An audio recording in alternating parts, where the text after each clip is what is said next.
I'm honored today to be joined by Pastor Mark Biltz, who is the founder of El Shaddai Ministries in Washington State. He is a well-known and popular commentator on the Feast of the Lord. He is also well known for his discovery of the blood moon tetrads that shook the church community and changed our understanding of end-time prophecy. Mark has authored several best-selling books, including the one we're going to be talking today, which is Blood Moons, Decoding the Imminent Heavenly Signs. And Pastor, thank you for joining me here today. Well, thank you so much. I love being on your program with you. Well, we did a great show last week, and we were talking about the Antichrist, Decoding the Antichrist, one of your books, one of your excellent books. Now, you, as far as anyone that I've ever talked to, you're responsible for discovering the blood moon tetrads. And, you know, the book of Joel talks about blood moons. Jesus said there'd be signs in the sun, moon, and stars and all of that. But your book here, Blood Moons, Decoding the Imminent Heavenly Signs, how on earth did you find out about the blood moon tetrads? It was a miracle. It really was. I love astronomy. And so I was looking at the eclipses, and I had been praying, and it hit me about 4 a.m. when I was in my prayer closet. I used to love to get up and pray around 4 and 5 in the morning, and I've been doing it for a long time. And I also teach on the Feast of the Lord. And so all of a sudden it hit me, I need to go to NASA's website to look at when these eclipses are occurring on the biblical calendar. Because in Genesis 1:14, many people misunderstand that verse, which is so significant. When we think of why did God create the sun and the moon, we think it was for light. But the Bible says the number one reason, go and look in Genesis 1:14, he created the sun and the moon for signs. And then it says for seasons. Well, the problem is English. When we read the word season, we think of winter, spring, summer, or fall. But that Hebrew word doesn't mean that. As a matter of fact, in Leviticus 23, when it talks about the feast of the Lord, that word feast, what do we think of when we think of feast? We think of food. Well, it's the same Hebrew word. So how can that Hebrew word, the same one, be translated as food here and winter in Genesis? It doesn't mean either one. It literally means an appointed time. That's why the biblical calendar for the Jewish people was based on the new moon, because it's on the new moon is the only time you can have a solar eclipse. And that's why the feasts like Passover and Tabernacles are on a full moon, because you can only have a lunar eclipse on a full moon. So God's calendar isn't the Muslim calendar, the Gregorian calendar, it's the biblical calendar. And so I made that connection, and then I go back and I look, and you wouldn't believe it. The first blood moon happened on Passover. The next one was on Tabernacles. And there was a solar eclipse on Rosh Hashanah, for heaven's sake, 2 weeks before the other lunar eclipse. And then in the next year, there also was a total lunar eclipse on Passover and Tabernacles. And I just was so shocked. I thought, well, how often does that happen? And I looked, and the time it happened before was 1967 and 68 when Israel captured Jerusalem. And the time before that was when Israel became a nation, 1949, 1950. And the time before that was 1492 when all the Jews were kicked out of Spain. And so I just was blown away, and I knew that it had to mean something. And I would never claim that I knew what it meant, but I knew it had great biblical significance. Oh my gosh. I mean, it's just, when I first read your book and began to understand the blood moons, you know, when you read Joel and it says the moon will be turned to blood, the sun will give its light, it's like, you know, the sky is going to fall, you know, I mean, but that's not what it's saying. No. It was saying that there will be signs, like Jesus said, in the sun, moon, and stars. And so the blood moon tetrads makes perfect sense, because that's what God does. You know, exactly. I mean, and he's so orderly, he's so predictable in that sense. So I want you to talk about the seasons, because you were talking about the feast. Now, one of the things that you teach that is so fascinating is on the Feast of Israel. Okay, so you believe that the Feast of Israel, 7 feasts, 4 in the spring, 3 in the fall, you believe that's a prophetic grid. You believe that that's a prophetic statement about the future, right? You are exactly right. In Revelation, it talks about those written in the book of the Lamb who's been slain from the foundation of the world, not 2,000 years ago. That means the slaying of the Passover lamb was from the very beginning, from the foundation of the world. As a matter of fact, what I believe the Father said is, look, I'm going to send my son to die. I'm going to determine what day he's going to die. I'm going to determine what time he's going to die. As a matter of fact, I'm going to determine what songs will be sung at his funeral. Wow. This is why 1,000 years before Jesus came, King David wrote the funeral hymns that would be sung on the day Yeshua died, because every Passover they sing the Psalms, the Hallel. As a matter of fact, many of your listeners know that they sang a hymn and went over to the Mount of Olives out on that night. I can tell you the words to the song they sang, because they sang Psalm 118 as the last hymn at every Passover Seder. So the very words that they sang before he was betrayed and crucified has the verse, this is the stone the builders have rejected. It's become the headstone of the corner. Oh my gosh.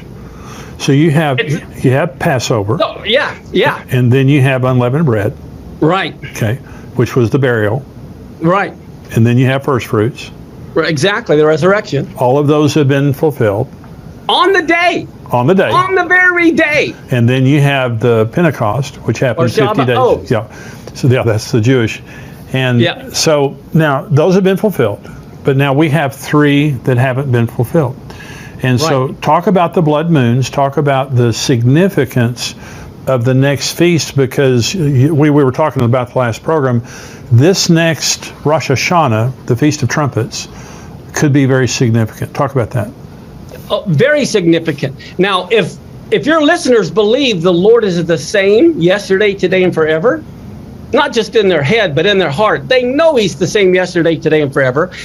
If he fulfilled the spring feast to the day of his first coming, he'll fulfill the fall feast to the day of his second coming, which is why we need to know when they occur on our calendar.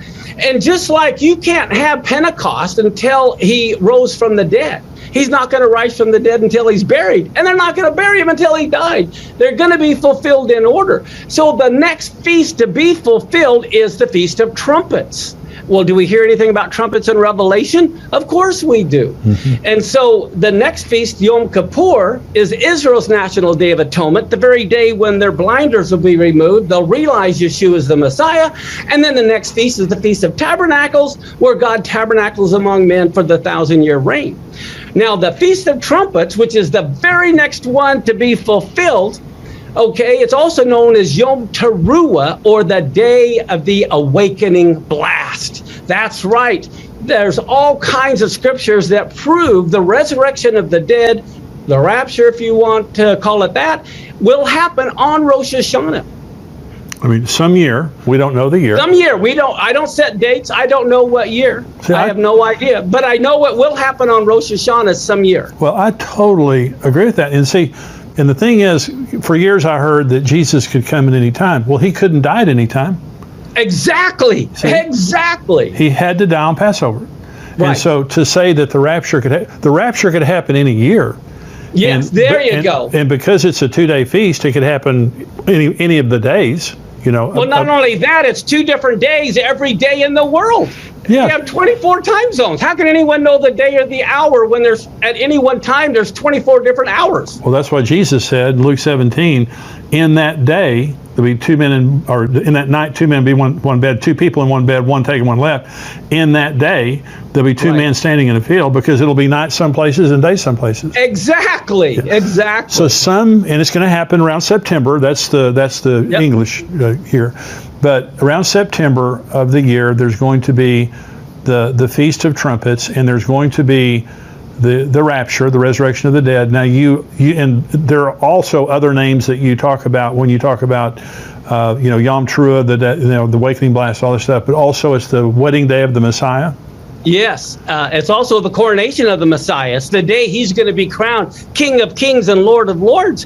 And in Leviticus 23, these feasts were called convocations, which in Hebrew is mikra, which literally means a dress rehearsal. So I ask people, do you want to be at the wedding of the Lamb? And they go, yes. I say, then why don't you want to be at the dress rehearsal? That's where we learn our part. Yeah. That's amazing. So let me go back to 2014 and 15 because we're talking about the blood moons.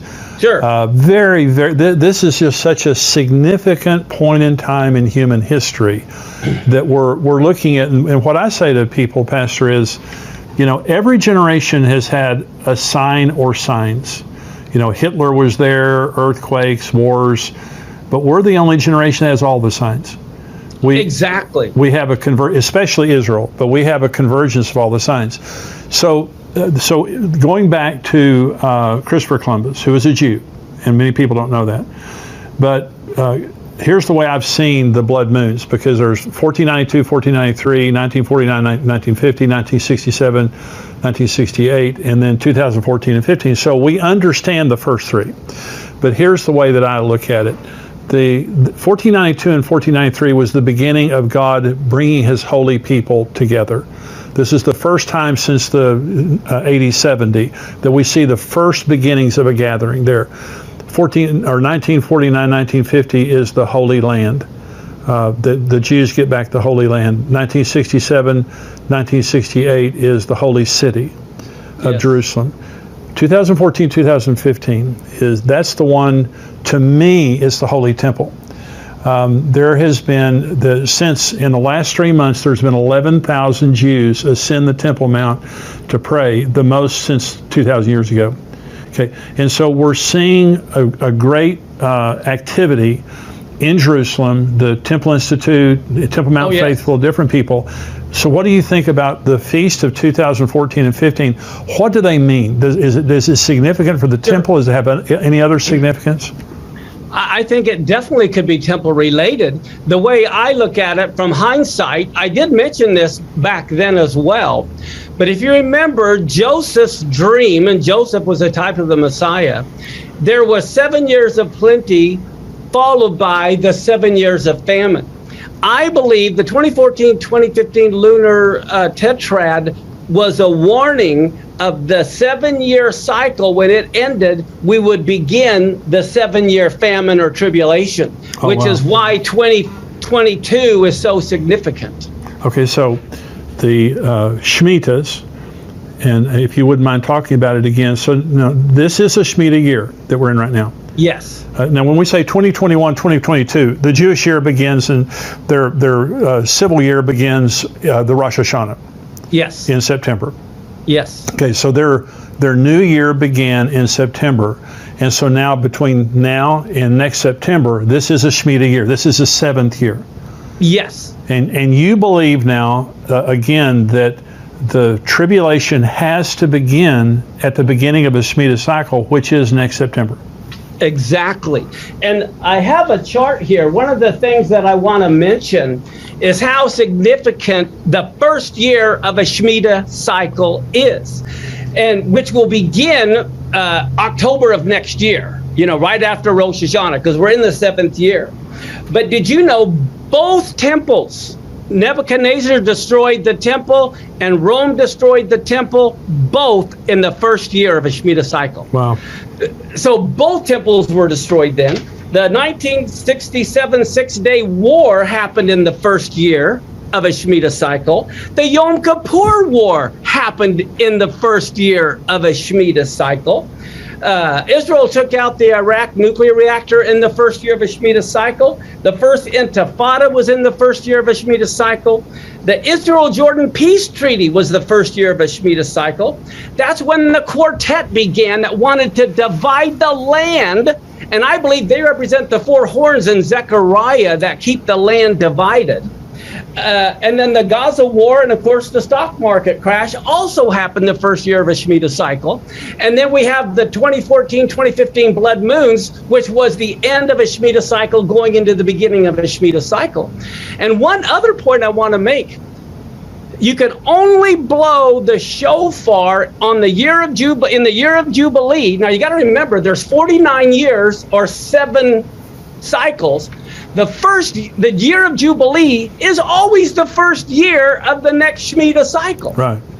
Well, 1973 Yom Kippur War. Yom Kippur is the day they blow the shofar announcing the year of Jubilee on Yom Kippur. And then we have the Yom Kippur War. Well, I believe that was probably a Jubilee year, which means next year also is a Jubilee year. Oh my gosh. So you believe if the tribulation does not begin next year, it has to wait till the next Shemitah cycle? Exactly. It has to begin because Daniel's Jewish. Sure. Okay. Well, too often Christians see the 7-year time period, they know, but it's not any random year. It can't start today. It can't start, on any Rosh Hashanah. It has to begin the first year of a Shemitah cycle. So the next year being the beginning of a Shemitah cycle and Jubilee. Exactly. I mean, that's huge. just huge. This is huge. Yeah. And so, when you talk about the Shemitah year, you're going by the Jewish calendar. Of course. And yes. The way we know it's a Shemitah year is the Hebrew years divisible by 7. It's really simple. Yeah. And I heard you say that one time, and it embarrassed me. It was so simple. I was like, why didn't I think of that? But so next year is a huge, huge year, and that's what huge. You're saying. Yeah. I tell you what, all your listeners need to get ready. Well, I have a very special announcement, and that is I've been telling you for a while that we have a new book coming out that's called Where Are the Missing People? And it's a book that you leave behind for people who are left behind after the rapture. This is something that would tell them what just happened. It explains the rapture to them.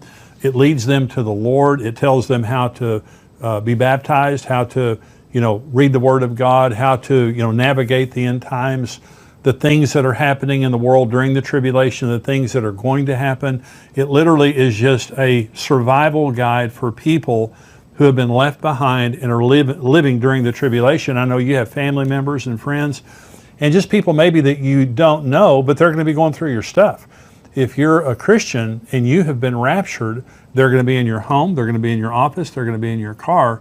And we want to give you the opportunity to have this book that you can have laying around that says, where are the missing people? That's where the number one question that's going to be on people's minds after the rapture is, where are the missing people? Where all those people go?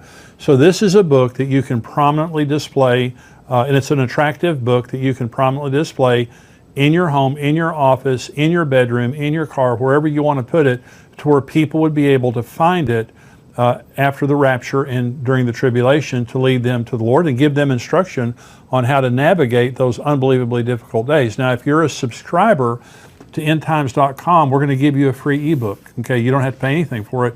We'll give you a free ebook, Where Are the Missing People? If you'd like a physical copy of the book, it's missingpeoplebook.com, and you can order a copy or copies there. If you're not a subscriber, you can go to missingpeoplebook.com, get a copy, get 3, get 8, and lay them around your house, your apartment, wherever you want to put them, and just to make sure that you have those represented where people will be after the rapture. And so this is something we're very excited about because, honestly, it's just if we leave and don't leave a message behind for those people who are left behind, it's just